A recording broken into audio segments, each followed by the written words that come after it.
The Witcher license means quite a lot to us, naturally. The world that Sapkowski created is fully fledged. It's something fully fleshed out. It's something we didn't have to describe from scratch. Also, when it comes to Geralt, who's the main character, of course, this is the way he acts in the game, the way we direct him in the game is also very much taken from what Sapkowski wrote in the beginning. So this is the relation. I mean, it's our interpretation of what happened with Geralt after the last book that Sapkowski wrote.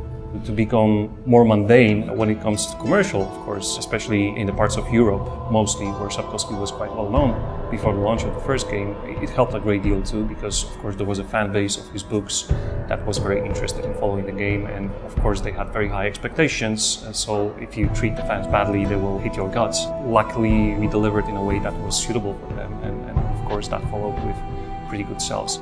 Business perspective, we have a franchise that is already established. It's maybe not your biggest franchise in the world, but it's the franchise that goes in the right direction from the, and I'm talking about really purely business perspective, numbers crunching, stuff like that. It's going the right direction, meaning it's selling better and better with each installment. So this is always good because it gives us good ground to discuss with our distribution publishing partners. Of course, if we had 2-3 failures behind us, that would be a different story altogether. We want to stay with the consumers we have right now, who are very faithful fans, but of course we are hoping to reach to the wider audience as well, because we believe that the third game is going to be something that is going to be enjoyable for a lot larger group of people than the previous games, even though we still feel that the previous games could still be enjoyed by a larger group of people that actually bought them. But that's of course a matter of scale. I mean, distributor, the budget which you have in terms of marketing, it all really does translate into sales a little bit as well. There's a certain amount of things which you can do with PR, but there are limits to that. Without a solid support, without a solid budget, which we believe we can secure with The Witcher 3, with the right partnership,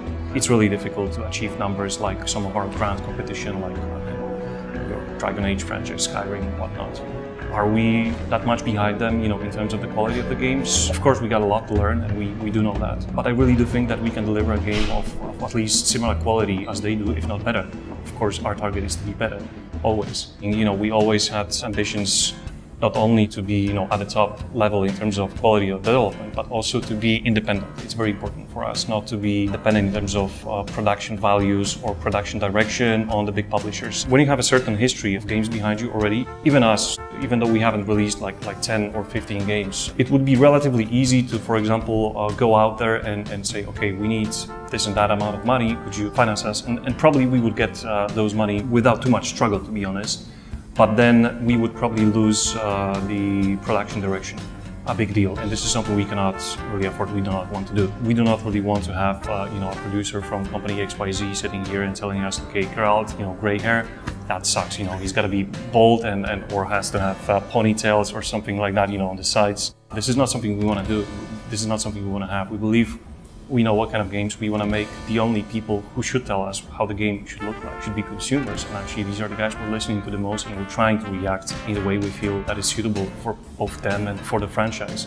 Are we always going to be right? Probably not, but it's still way easier to do that than without being judged by somebody who may not know the franchise really, but just jumped from Project X to Project Z and really has 2 years to squeeze out everything from you, and they make a decision that you have to ship 3 months earlier because the P&L doesn't click on the other side. So it was not easy, but the ambitions led us there. And in terms of financing, it took a little bit of hard work, but we do believe that everything is in the right place, and we're going to be able to deliver what we want with our own money, which we managed to secure on our own. And yeah. And of course, it's a big bet, because if the game is going to be a failure, then it's going to be a problem for us naturally. But we think it's going to be worth it.